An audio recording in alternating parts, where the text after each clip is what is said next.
Continuity at a point.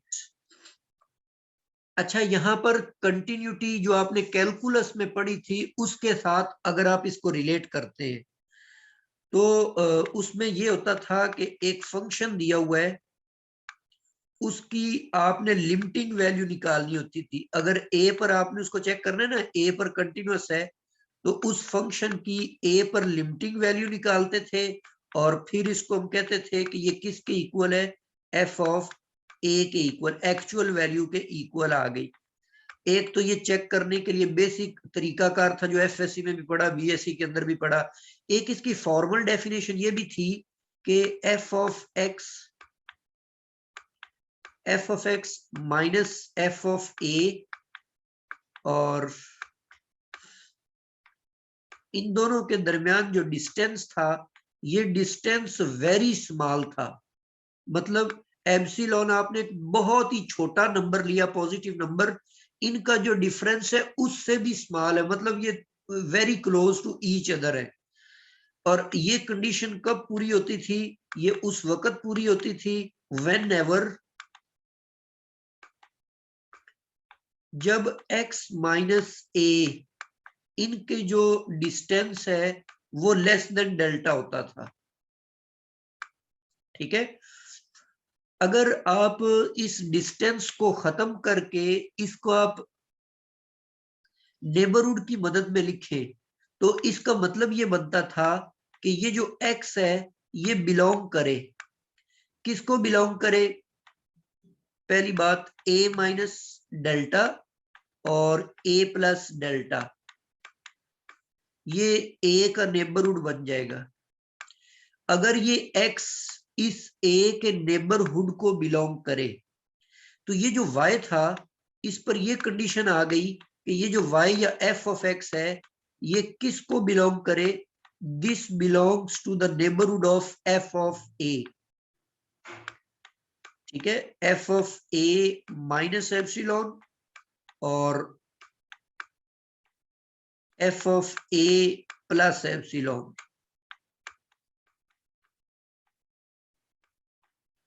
तो अब ये y का नेबरहुड था कि अगर x जो है वो इस नेबरहुड को बिलोंग करे जिसका सेंटर जो है वो a पर है, तो उस सूरत में ये जो f ऑफ x है ये इस नेबरहुड को बिलोंग करे जिसका सेंटर f ऑफ a है।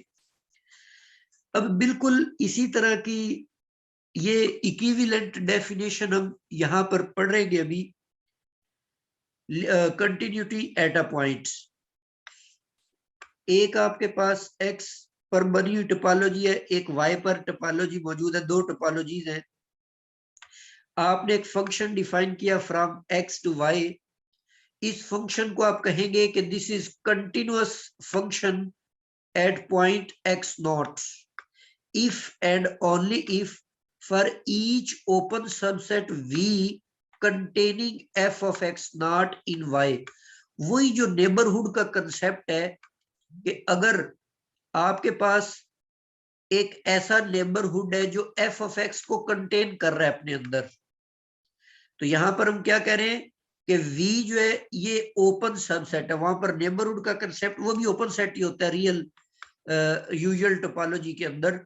तो ये किसको बिलोंग करे, F of X naught Y के अंदर एक ओपन सेट v को बिलोंग करे, तो उस सूरत में एक ओपन सेट u होगा जो x नॉट को अपने अंदर बिलोंग करे। तो ये डेफिनेशन यहां पर x इस नेबरहुड को बिलोंग कर रहा है और f ऑफ x इस नेबरहुड को बिलोंग कर रहा है, such that u is a subset of f inverse of v।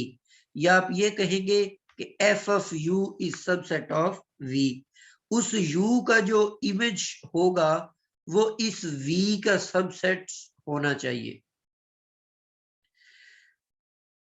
तो इस फंक्शन को आप कहेंगे कि ये कंटिन्यूअस है होल या एंटायर स्पेस x के ऊपर, अगर ये उस x के हर एक पॉइंट के ऊपर कंटिन्यूअस हो।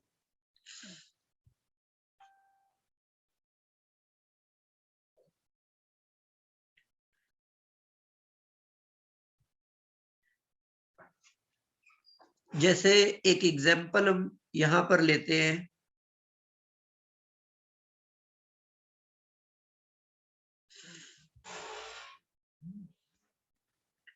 एक एग्जाम्पल से हम इसको नहीं हम इसको समझते हैं। ये एग्जाम्पल है कि हमारे पास एक टोपोलॉजिकल स्पेस है ABC, इसके 3 पॉइंट्स हैं और इस पर हमने टोपोलॉजी इस तरह से डिफाइन की हुई है। आगे एक और स्पेस है जो भी, उसके अंदर भी 3 पॉइंट्स हैं, इस पर भी हमने एक टोपोलॉजी डिफाइन की हुई है।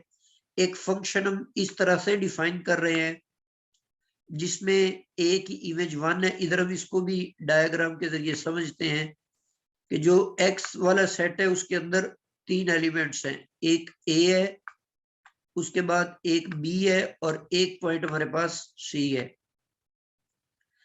इसी तरह y में भी 3 एलिमेंट्स हमारे पास 1, 2 और 3। फंक्शन कैसे डिफाइन किया हुआ है, a का इमेज 1 है और b का इमेज कितने, ये भी डिफाइन किया, b का इमेज 2 है और c का इमेज भी 2 है। ठीक है, a का इमेज 1 है, b और c दोनों का इमेज 2 है। तो ये टोपोलॉजीज उसने डिफाइन कर दी है। ये भी हम यहाँ पे इनके ओपन सेट्स भी लिख लेते हैं जिस तरह प्रीवियस हमने किया। तो फर्स्ट जो टोपोलॉजी है उसके अंदर ओपन सेट 5 मौजूद है और उसके अंदर ओपन सेट सी भी है और उसके अंदर बी सी भी है ओपन सेट, और एक ओपन सेट एक्स है। ये एक्स पर बनी हुई टोपोलॉजी है। इसी तरह y के ऊपर जो टोपोलॉजी बनी हुई है उसके भी ओपन सेट्स हम लिख लेते हैं। उसके अंदर एक ओपन सेट 5 मौजूद है, एक ओपन सेट सिंगलटन सेट है जिसके अंदर 1 है, एक ओपन सेट जिसके अंदर 1 और 2 है, और यहां पर ओपन सेट y है। अब हमने कंटिन्यूटी चेक करनी है ए के ऊपर। ये जो फर्स्ट सेट दिया हुआ है ना ए, इसका पहला एलिमेंट ए है, उस पर हमने कंटिन्यूटी चेक करनी है। अब इस डेफिनेशन के अकॉर्डिंग आपने करना क्या है, आपने ऐसे करना है कि उस ए को कंटेन करने वाले भी ओपन सेट तलाश करें। अब यहां पर ए को कंटेन करने वाले ओपन सबसेट्स,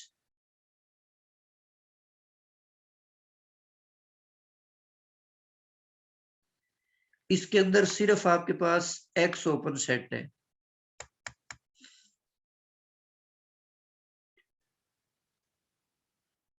अच्छा, ये नीचे जो मैंने लिखा हुआ है ये गलती से लिखा हुआ है, ए को कंटेन करने वाला बी सी है।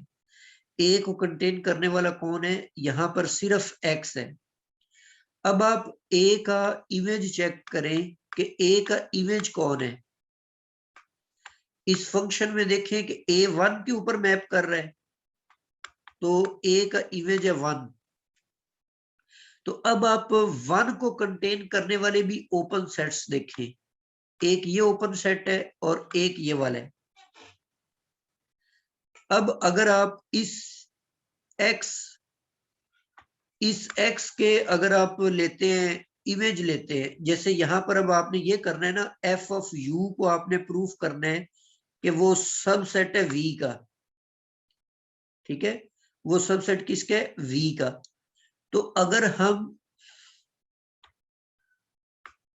इमेज अब लेते हैं x का, क्योंकि ओपन सेट x ही हमारे पास पड़ा हुआ है ना, तो x का इमेज, x में a b c तीनों है, तो a का इमेज 1 आएगा, b का इमेज भी 2 आएगा और c का इमेज भी 2 आएगा। अब यहां पर ये ओपन है इसके अंदर, ठीक है, ये ओपन सेट यहां पर मौजूद है, तो ये इसका सब सेट है जिसकी वजह से ये ए पर कंटिन्यूअस है। तो यहाँ पर ये मिस्टेकनली लिखा हुआ है। खैर, इसी तरह बी पर कंटिन्यूटी चेक करने के लिए बी को कंटेन करने वाला ये ओपन सेट है। अब इसकी आपने इमेज निकालनी है। अब बी का इमेज 2 है ना, तो 2 को कंटेन करने वाला ये सेट है।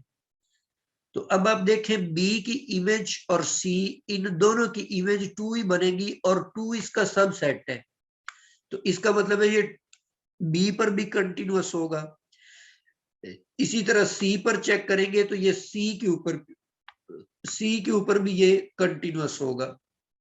तो इस तरीके से ये तीनों एलिमेंट्स के ऊपर कंटिन्यूअस है।